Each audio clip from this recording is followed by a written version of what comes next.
So today I'm talking about a P0105 code, what it is and how you can go about fixing it. And so what is a P0105 code? Well, it's a Manifold Absolute Pressure Barometric Pressure circuit. And so what does this mean? Well, basically, modern vehicles have a lot of sensors, and two of these sensors is the Manifold Absolute Pressure sensor and the Barometric Pressure sensor. The Manifold Absolute Pressure sensor just measures the pressure inside the manifold, while a barometric pressure sensor measures the atmospheric pressure. So for example, say you're driving your car at sea level, but then you drive up a big mountain and you go way up in elevation, then the atmospheric pressure is going to change, and the barometric pressure sensor is the sensor that's reading that. But when you get this P0105 code, the computer's seeing a problem with one of these sensors, mainly that the voltage is incorrect for some reason, and so it's going to be troubleshooted to know why.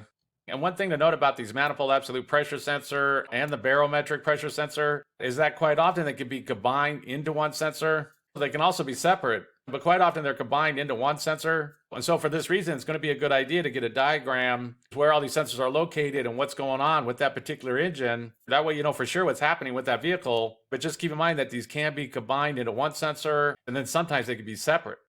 And so what are some possible causes of a P0105 code? Well, the first thing to go and check whenever you have some kind of problem with the Manifold Absolute Pressure or Barometric Pressure sensors is go check that intake air filter and be sure that it looks like it's good, that it's not all clogged up or anything like this. This code is pointing more towards a circuit issue, but just keep in mind that if that intake air filter, if it gets all clogged up, then it could block the flow of airflow going into the engine, which can throw all these sensors off. So it's a good idea to be sure that's good. The next thing that's going to cause this is a bad map or BARO sensor. One of those sensors might have gone bad and just need to be replaced. There's some different ways to go about testing those sensors. If you have a good scan tool that has live data or data stream, you can use that to go and test these sensors. Some basic tests to do is go look at what the pressure it's reading. For example, when the engine's off, it should be reading 0. And if it's not, if it's reading something else, if it's reading like really high pressure or something, and the engine's not running, then you know it has a problem. You can also look up what the rated pressure is supposed to be for that vehicle, start up the engine and check to see if it matches. There's some good videos on how you go about testing these sensors. I've made videos on that. I'll put a link down in the description box below if you want to check that out. But the next thing that's going to cause this is a bad map or a BARO sensor. And the next thing that could cause this is that there's some kind of wiring problem. Basically, if there's any kind of open or short inside the wiring going to those sensors, then that's going to cause problems. So if you have a multimeter, you can go and test the circuit and check and see and be sure that it's good.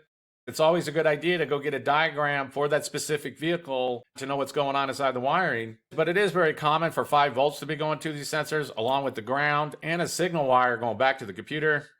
So if you get wiring schematics for that vehicle, you can go and check and be sure that you're getting voltage to it, that you got a good ground wire, and that the signal wire going back to the computer, that it's good. Because the next thing that could cause this is that there's some kind of problem inside the wiring. And the last thing on the list is going to be like a vacuum leak or intake air leak. Although this code does point more towards a circuit problem, if there is a vacuum leak or intake air leak, then that can throw these sensors off. And basically all the air going into the engine, it should be going past the air filter and into the throttle body. And if it's not, if the air is getting in around this, like there's a broken hose, a bad gasket, something like that, then that can throw these sensors off. It could throw off all the pressures and things like that. It could cause problems. Again, this is pointing more towards a circuit issue, but just keep in mind that there is a vacuum leak or intake air leak, then that can throw these sensors off and that can cause problems. So the last thing on the list is going to be a vacuum leak, also called an intake air leak.